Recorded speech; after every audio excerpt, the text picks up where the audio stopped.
Before we start, I'd want you to hit that red subscribe button so that you never miss out on any of our videos. Hey guys, what's up, and welcome back to Film Time. For every Levi Roots, there are at least 10 terrible investors who go on Dragon's Den with the firm belief that their creation is going to change the world for the better. Sadly, their dreams are often left in tatters when the dragons slay their idea and squash their hopes of investment. Number 1. Evolution Solutions. While some pitches are dead on arrival, others are sunk by the people giving the spiel. Jude and Chrissy want investment in an organization that trains women to work in the gender-skewed world of construction. A noble aim. But things go drastically wrong when Chrissy responds to an ever so slightly patronizing comment from Teo with the sarcastic reply, "Well, we are women," backs firmly up the dragon's tear into the venture. A crusade rather than a business, snorts Deborah. And Chrissy herself, rude, offensive, very sexist, very discriminatory, barks Duncan. Chrissy gives as good as she gets and signs off with a glorious passive-aggressive fine. Number 2. The knowledge. The botched product demonstration, a Dragon's Den staple. Here, Gerard Tomnay presents the knowledge, a phone service that offers directional guidance from real-life cabbies. Leaving aside the fact that the chances of anyone calling a premium phone line for advice in the age of Google Maps is fairly slim.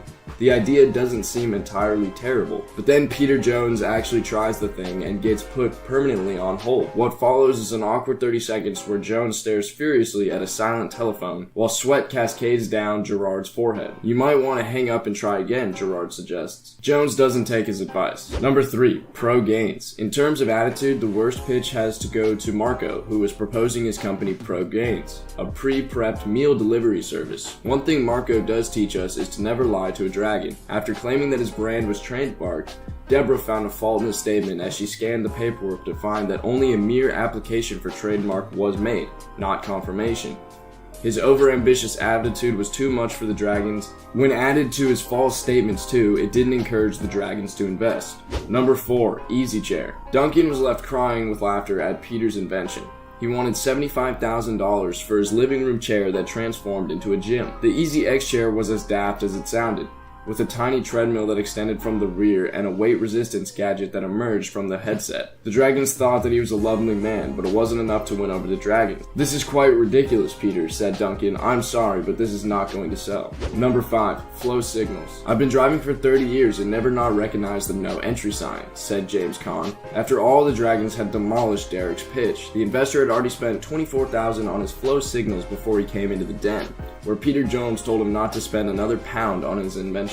His vision was to create moving illuminated signals that would attach to existing signposts to remind drivers which way traffic was flowing. While the dragons could not stop giggling through his pitch, Derek was less than impressed when he was met with a unanimous "I'm out." Number 6. Driving gloves. In what was arguably the worst idea ever brought into Dragon's Den, one inventor truly believed he had solved the problem of remembering which side of the road you can drive on. In what was a completely hilarious and useless creation, he tried to sell the dragons the idea of wearing a driving glove on a single hand, or on either the right or the left. Depending on where you wore the glove would remind you which side of the road you needed to stay on.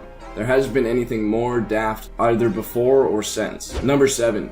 Chimera's Magic Wand. Chris and Richard enchanted the UK dragons with their Hogwarts-worthy Magic Wand Universal Remote Control, which has gone down in Dragon's Den history as one of the show's most unique and successful products. After sparking a bidding war that was won by Scottish entrepreneur Duncan, the enterprising pair conjured up a $261,000 investment for 30% of their business, and their spellbinding gizmo has gone on to gross millions. Number 8. Very PC.